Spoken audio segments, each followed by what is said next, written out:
The spoilers for Beyond the Gates, airing on Monday, March 2nd, focus on Bill and Haley facing a series of unpleasant interruptions during their first wedding anniversary celebration. Meanwhile, Shandice's and sharply questions Ted, and Cod has a proposal for Naomi.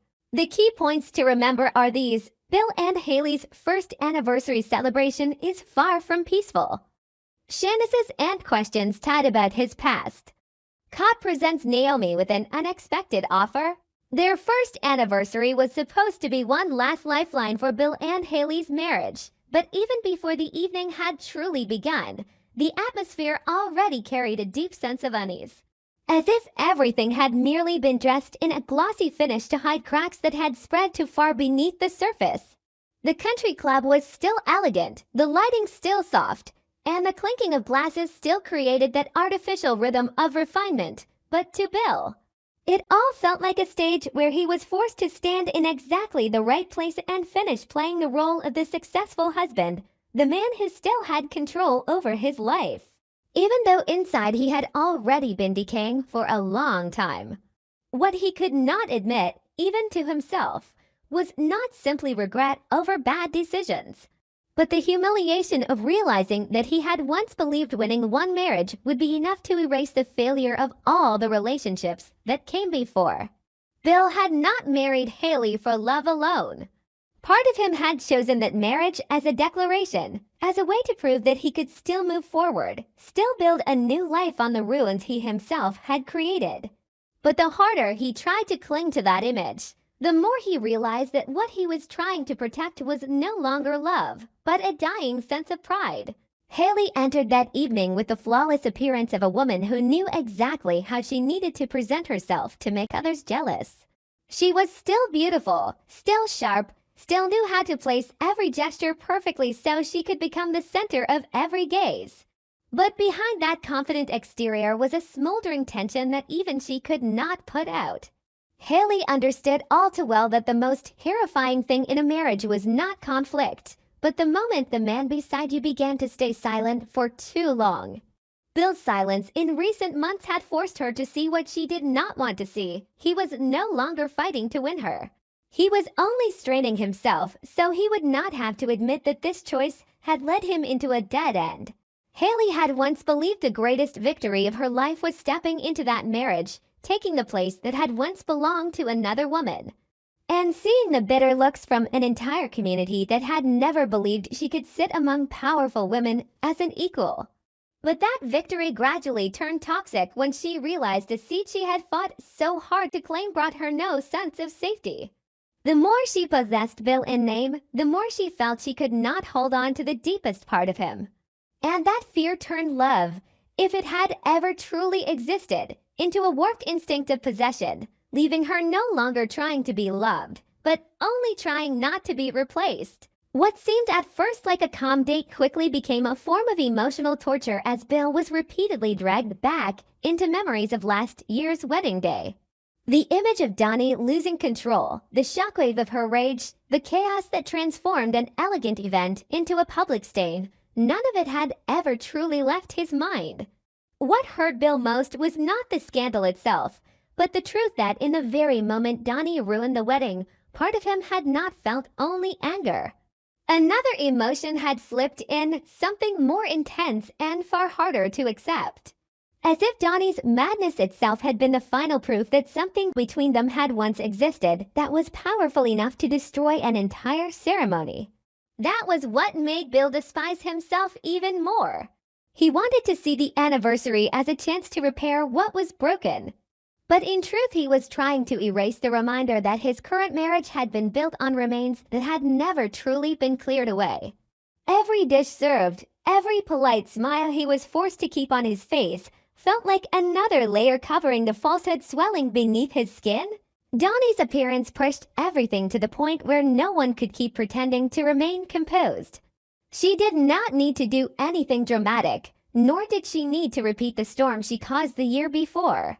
Simply showing up in the right place, at the right time, with the bearing of a woman no longer afraid of being judged, was enough to turn the entire evening into an invisible battlefield. Donnie was no longer just a woman acting on reckless impulse. After everything she had lost, after the humiliation, after being viewed like a walking breakdown, a colder and far more dangerous kind of anger had taken shape inside her. She had not come there merely to ruin a dinner. She had come because she could not bear the idea that Bill might reduce everything they once were into a closed chapter and calmly turn the page, while she still had to carry that wound every single day. Haley's presence beside Bill felt like a mockery Donnie could not swallow. But the most frightening thing about Donnie was that she was beginning to understand she was no longer angry only because her love had been betrayed. She was angry because she had been replaced, turned into an inconvenient memory, forced to watch someone else live in the room that should once have been hers. That pain made her sharper and crueler than before, because it was no longer a passing burst of fire, but a flame fed by layers of accumulated humiliation. Haley immediately sensed that the threat was not in whether Donnie might cause chaos, but in Bill's eyes.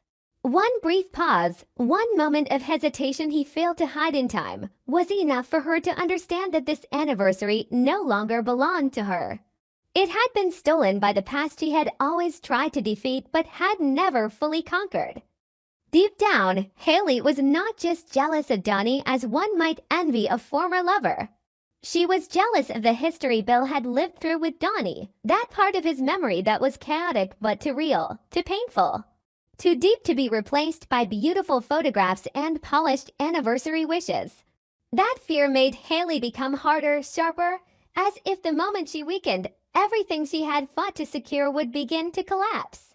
She tried to control her smile, keep her back straight, act as though she was not threatened, but that very rigidity exposed her panic. In Haley's heart, love and ambition had become so tightly entangled that she could no longer tell whether she was trying to keep Bill because she loved him, or simply because she could not bear the thought of losing after everything she had sacrificed. Bill was trapped between two women, but in truth the thing crushing him most was the confrontation with himself. Beside Haley stood the present he had chosen. In front of him stood Donnie, the past he had never resolved. And deep within him was a man exhausted from playing too many roles, none of which had ever brought him peace.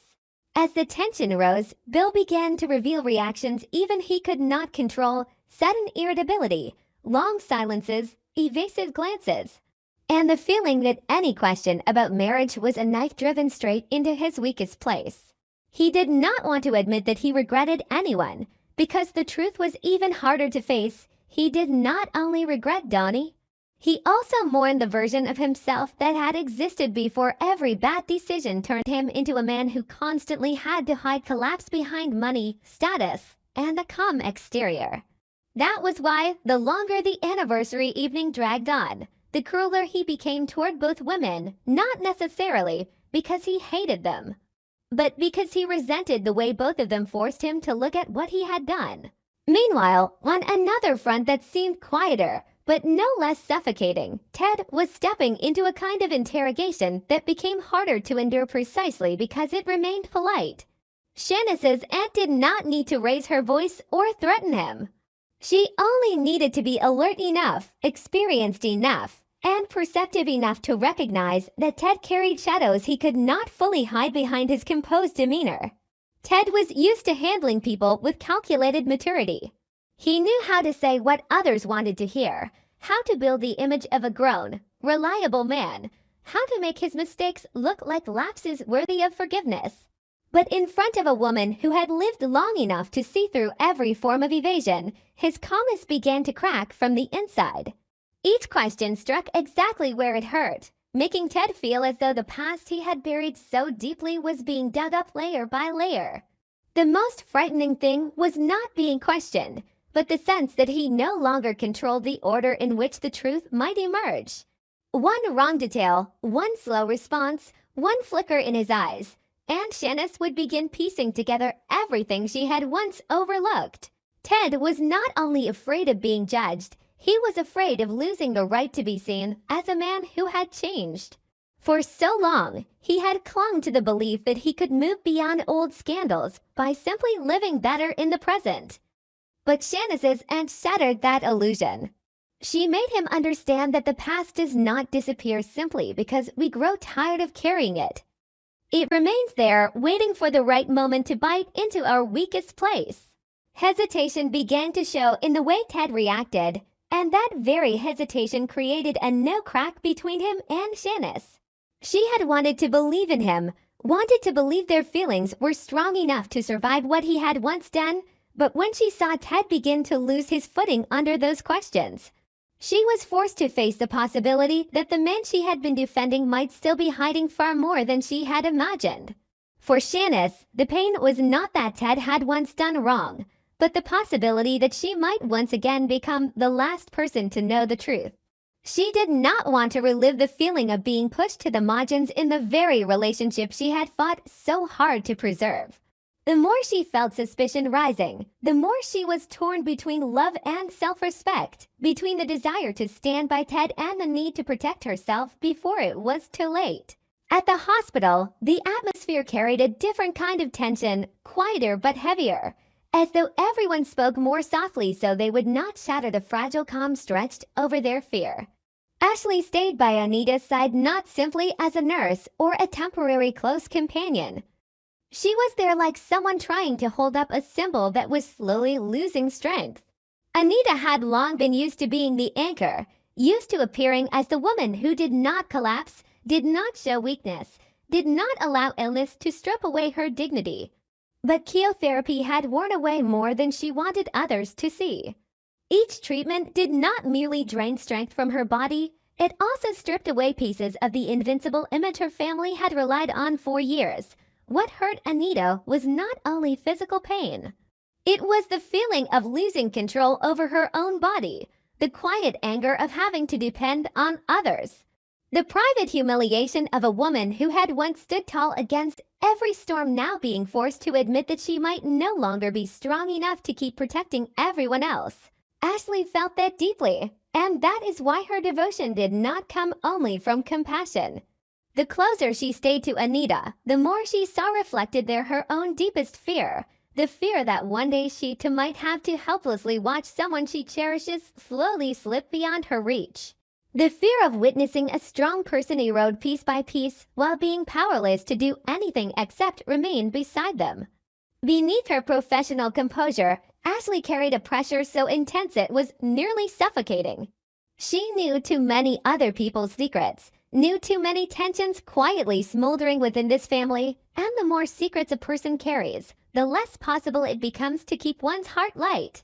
Standing beside Anita in such a difficult moment made Ashley realize that the collapse of someone like Anita would not simply be a health crisis, but could become a psychological breaking point for the entire family. If Anita fell, those who had depended on her to keep their balance might begin slipping out of place one by one. That fear pushed Ashley to do more than usual, but it also exhausted her in ways no one noticed. Anita, though exhausted, still tried to maintain the appearance of someone in control. She did not want her family to see how severe this latest crisis truly was, because she understood that once fear spread, it would destroy faster than illness itself. Yet that very determination made everything hurt more. The strongest people are often the loneliest in their suffering because they are so accustomed to being seen as the support that they no longer know how to allow themselves to fall apart. Anita could endure the pain, could hide her weakness, but she could not completely conceal the look in the eyes of someone quietly preparing for the worst. That unspoken truth made everyone around her feel a cold fear slowly slipping into their hearts. In another development, Cott's proposal to Naomi seemed at first like nothing more than a housing solution, but in reality it touched the most sensitive place in both of them.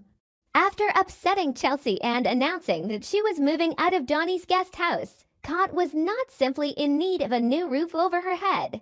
She was running from the feeling of being judged, from the suffocating realization that the relationships around her were beginning to crack because of her own impulsive decisions. Leaving carried the appearance of self-respect, but deep down it was a defensive reaction. Cott hated the feeling of staying in a place where every glance might remind her that she had just ruined something. She wanted to leave quickly, before shame had time to turn into isolation. But her choice to turn to Naomi was not as innocent as she tried to convince herself. Part of Kot believed that beside her cousin, she could still hold on to some sense of belonging, some reassurance that she had not yet been completely pushed to the margins. Another part wanted to use living together as a way to avoid being alone with the thoughts inside her that were growing darker by the day. Naomi, on the other hand, had only just grown used to her privacy after Jacob temporarily moved out because of his undercover work. That private space was not just physical comfort, but a rare breath of air amid ongoing upheaval. She had adjusted her rhythm of life so that she no longer had to explain herself, hide her exhaustion, or monitor every emotional expression within her own home. That was why Kot's request to live with her placed Naomi in a far more difficult position than it seemed on the surface. Rationally, Naomi understood that Kot needed support. But on a deeper level, the offer felt like an intrusion into the safe space she had only just managed to rebuild. Naomi's hesitation was not selfishness, but an attempt to preserve the little control she still had left in her life. The more she tried to seem calm in response to the offer, the more she felt herself being pulled between family loyalty and the need for self-protection. If she agreed, she feared her home would no longer be the place where she could recover. If she refused, she would feel guilty, as if she had pushed a loved one away at the exact moment that person was at her most unsteady. Kot sensed that hesitation too, and it quickly touched the most vulnerable part of her pride. The more insecure a person feels, the more easily they interpret another person's hesitation as rejection. From there, what seemed like a simple request began to take on the weight of a test of family loyalty. Neither Kot nor Naomi said it aloud, but negative assumptions had already begun forming inside both of them. Kot started to believe she was becoming a burden, that even family only accepted her when things were convenient. Naomi, meanwhile, felt frustrated by the sense that she was being pushed into sacrificing her comfort just to prove her love. Those silent assumptions were the most dangerous spark of all, because they turned kindness into obligation, help into pressure, and a close relationship into something ready to explode when both people were already exhausted. All of these lives, though unfolding in different places, were moving toward the same point. No one had enough strength left to keep maintaining the same mask. Bill could no longer keep pretending that his marriage only needed more time to become stable. Haley could not keep believing that symbolic victory would be enough to hold onto the heart of a man slowly drifting away from her. Donnie could not continue carrying old humiliation without turning it into new action. Ted could not control the truth with a calmness that was already cracking. Shanice could not go unloving while suspicion kept growing by the hour. Anita could not hide the depth of her decline forever. Ashley could not stand in the middle of so many secrets without being worn down. Kot could not escape her own emotional chaos through a simple move. Naomi could not protect her personal peace without paying for it with strain in a relationship. Each of them was being pushed into the darkest part of themselves, where anger, shame, fear, and wounded pride had become so tightly tangled that they could no longer be easily separated.